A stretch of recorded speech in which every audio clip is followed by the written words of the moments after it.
तक अपन ने लाल बटन दबा दिया। अभी तक अपन ने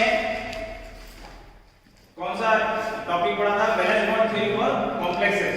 और valence bond theory for complexes में अपन ने दो चीजें समझी। पहली चीज क्या थी?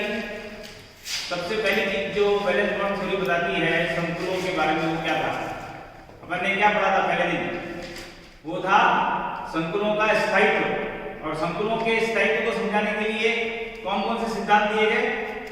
एक तो पश्च बंधन सिद्धांत, और उसके बाद दूसरा था विद्युत ऋणता उदासीनता सिद्धांत।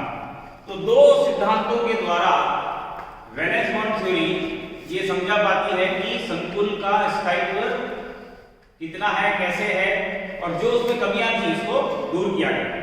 दूसरी चीज क्या समझी थी अपन ने? सेकंड चीज है नेचर ऑफ बॉन्ड। जो भी कॉम्प्लेक्स है उस कॉम्प्लेक्स में जो बंध है उसका स्वभाव कैसा है। तो बंध का स्वभाव कैसा पाया गया?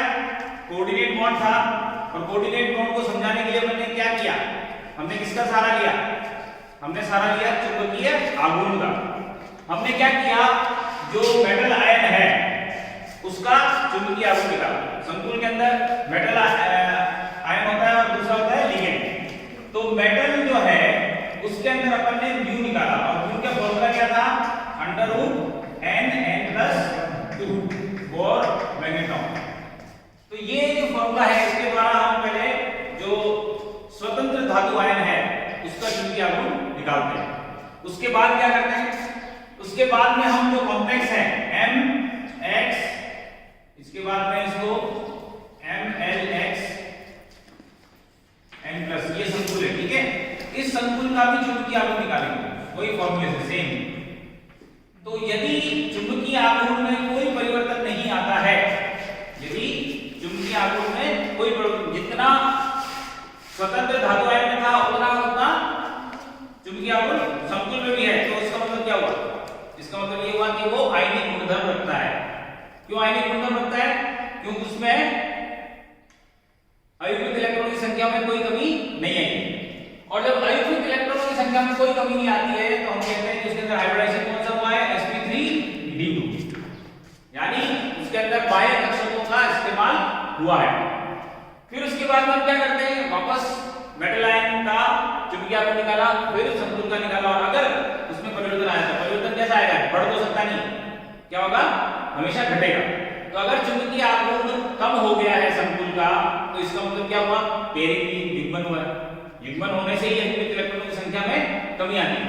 तो युग्मन हो गया, युग्मन होने से क्या हुआ? अयुग्मित इलेक्ट्रॉनों की संख्या में कमी आ गई।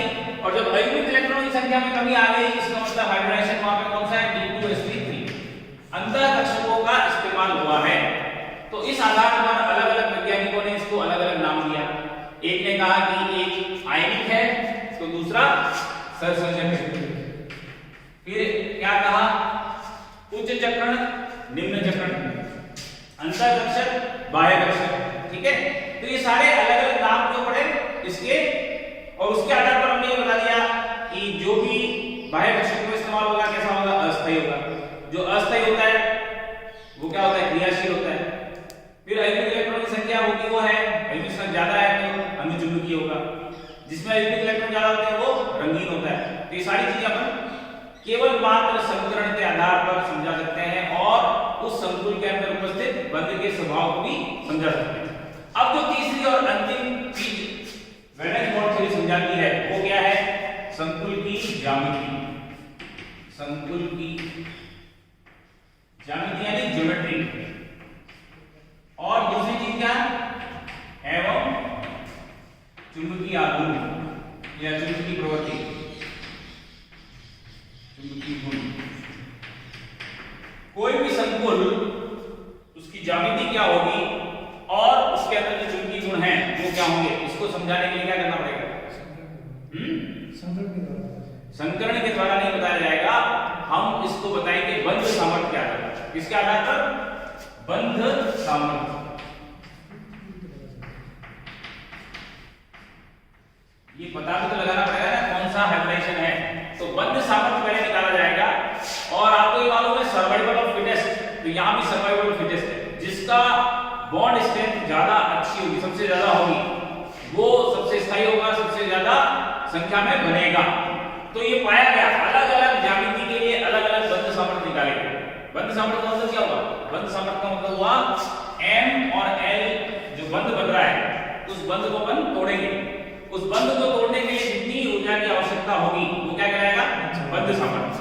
तो बंध सामर्थ्य जो है वो निकालिए हमने किस किस के लिए निकालिए? अलग अलग संस्करण के लिए। पहला जो संस्करण है D2sp3 या sp3d2, इसके लिए ज्यामिति संस्करण क्या होता है? ये ज्यामिति क्या होती है? अष्टफल की। और जब अष्टफल की ज्यामिति है तो उसका बंध सामर्थ्य निकाला गया कि बॉन्ड स्ट्रेंथ यानी बंध सामर्थ्य।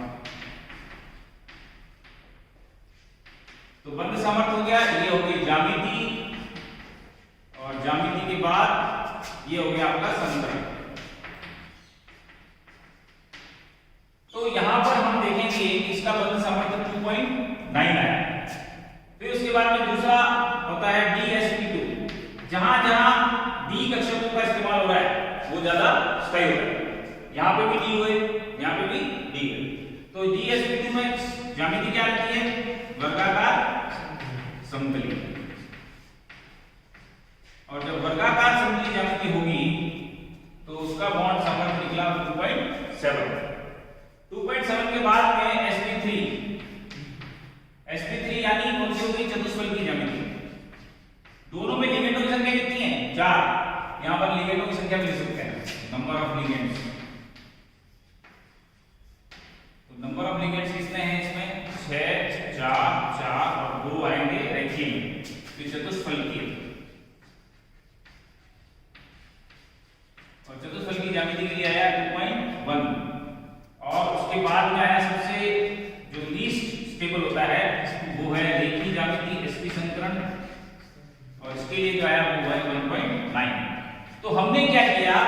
बॉन्ड स्ट्रेंथ निकाली। बॉन्ड स्ट्रेंथ मतलब बंध को तोड़ने के लिए कितनी एनर्जी की आवश्यकता है। तो बॉन्ड स्ट्रेंथ निकालने के बाद में हमको पता लगा कि सबसे ज्यादा स्टेबल कौन है? सबसे ज्यादा स्टेबल है अष्टफल की, उसके बाद वर्गाकार समतली। तो यहां पर भी ये कि अगर मौका मिलेगा तो मेटल और लिगेंड इस ज्यामिति को प्राप्त करने की चेष्टा करेंगे। क्यों करेंगे? क्योंकि वो सबसे स्थायी। तो सर्वाइवल ऑफ द फिटेस्ट को देखते हुए यहां पे भी जो सबसे ज्यादा स्थायी है वही ज्यामिति मेटल और लिगेंड मिलकर जब संतुलन बनाएंगे तो उस ज्यामिति को प्राप्त करने की उनकी इच्छा रहेगी, क्योंकि वो स्टेबल ज्यामिति है, इसमें बॉन्ड स्ट्रेंथ ज्यादा है। जब ये पॉसिबल नहीं हो, ये पॉसिबल कब नहीं होगा? ये पॉसिबल कब नहीं होगा? जब 6 लिगेंड की जगह 4 लिगेंड होंगे। तो 4 लिगेंड जब होते हैं तो 2 ज्यामितियां संभव है, आइदर वर्गाकार समतली और चतुष्फल की। तो वर्गाकार समतली और चतुष्फल की जो ज्यामिति है उसके अंदर आप देख रहे हो कि डिफरेंस बहुत ज्यादा है। DsP2 जो है वो ज्यादा स्थायी है, क्योंकि उसके लिए जो बॉन्ड स्ट्रेंथ है वो होती है 2.7, और दूसरा ये 2.1 ये उससे बहुत कम स्थायी है। तो पहले डिफरेंस मिलेगी वर्गाकार समतली ज्यामिति। पहला जो आपका ज्यामिति प्राप्त होगी किसी भी संकुल को जब 4 लिगेंड होंगे तो वो होगी वर्गाकार समतली। अब वर्गाकार समतली ज्यामिति कब नहीं बन पाएगी?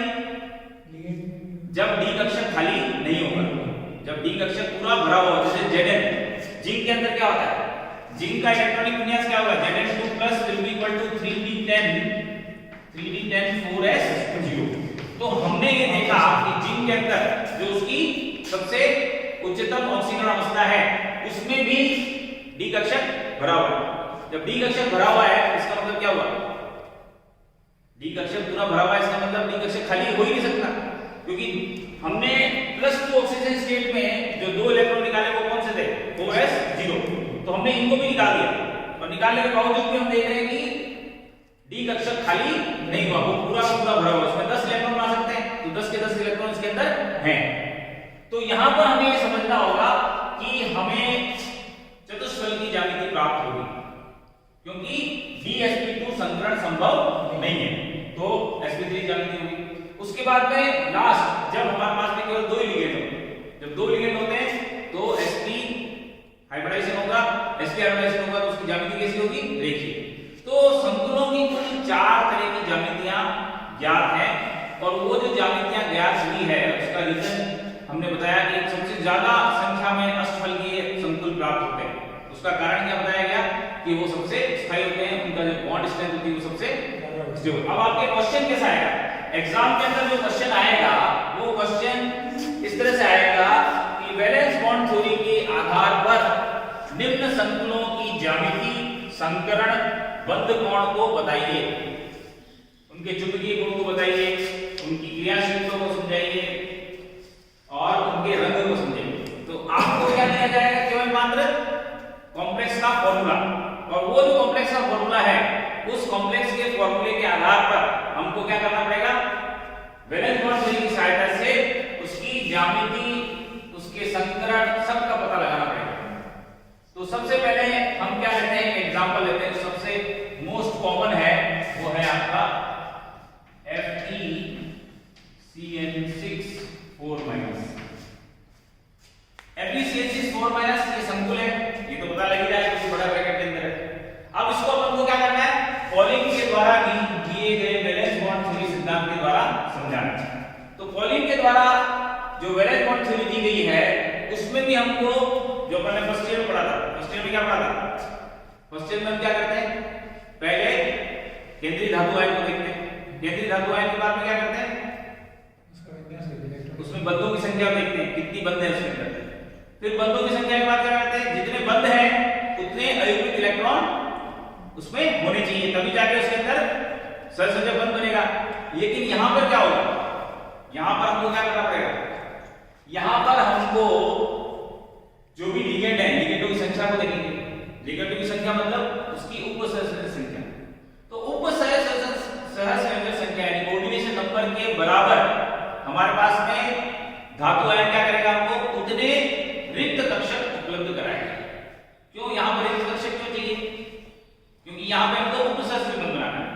और उपसहसंयोजक बंध कैसे बनता है, उपसहसंयोजक बंध बनने के लिए कंडीशन ये है कि लिगेंड इलेक्ट्रॉन पेयर देगा और मेटल उसको एक्सेप्ट करेगा। तो मेटल जब उसको एक्सेप्ट करेगा तो मेटल के पास में क्या होना चाहिए, उतने खाली कक्षक होने चाहिए। अब खाली कक्षक होने चाहिए, अब वो कौन से होने चाहिए, अगर उसके पास में डी कक्षक खाली है तो पहले प्रेफरेंस किसको दी जाएगी, n-1d। ठीक है, n-1d के दो कक्षक लेंगे तो n-1d2 हो गया, फिर s का एक कक्षक लिया जाएगा, उसके बाद में p का लिया जाएगा।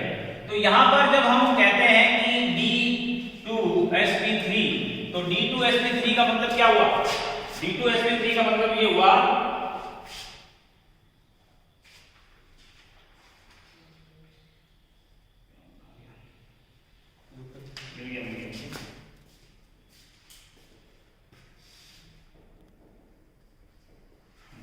तो d2sp3 का मतलब ये हुआ कि दो d कक्षक चाहिए हमको और वो होंगे n-1d। फिर उसके बाद में s कक्षक एक चाहिए, वो होंगे ns। उसके बाद में p चाहिए तो वो होंगे np। ठीक है, अब अगर d कक्षक हम रिक्त नहीं करवा पाते, अंदर के जो d कक्षक है वो अगर रिक्त नहीं हो पाते तो हमको क्या करना पड़ेगा, हाइब्रिडेशन कौन सा होगा, sp3d2। क्या होगा, तो यहां पर ये जो s है वो भी n है, ये p है वो भी n है, और d है वो भी n है।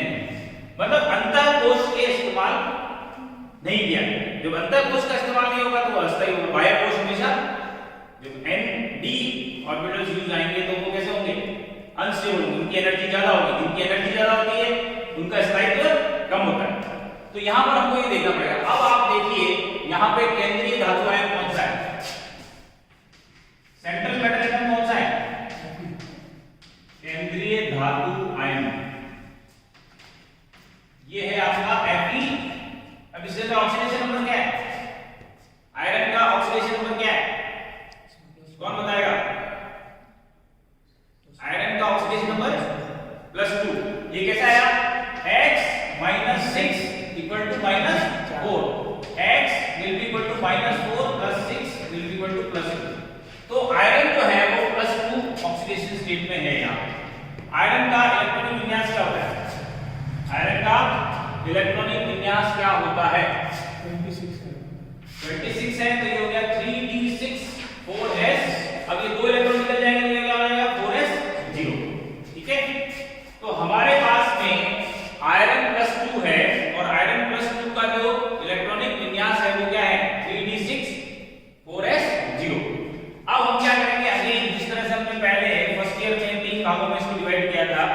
तरह से लिखेंगे, यहां लिखेंगे धातु आयन की निम्नतम अवस्था यानी ग्राउंड स्टेट,